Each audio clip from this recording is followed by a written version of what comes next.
Welcome to Penrose Learning, where we make understanding easy.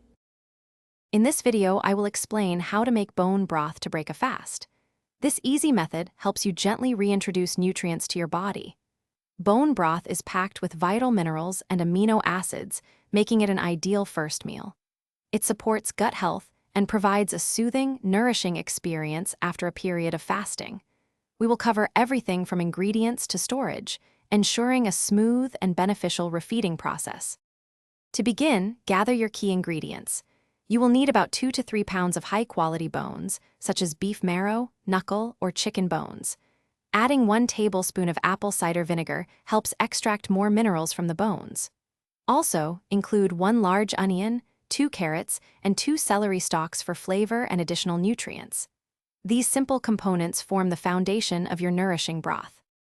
Place all your bones and vegetables into a large, slow cooker or stock pot. Pour in about 12 cups of filtered water, ensuring everything is fully submerged.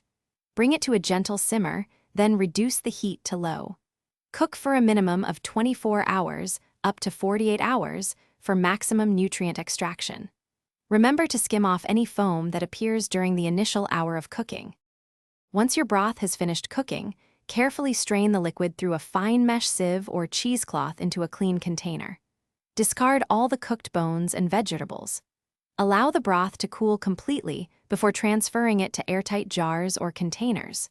You can refrigerate your fresh bone broth for up to 5 days or freeze it for several months, ensuring you always have some on hand. Thanks for watching. If this was helpful, leave a like and consider subscribing. See you next time.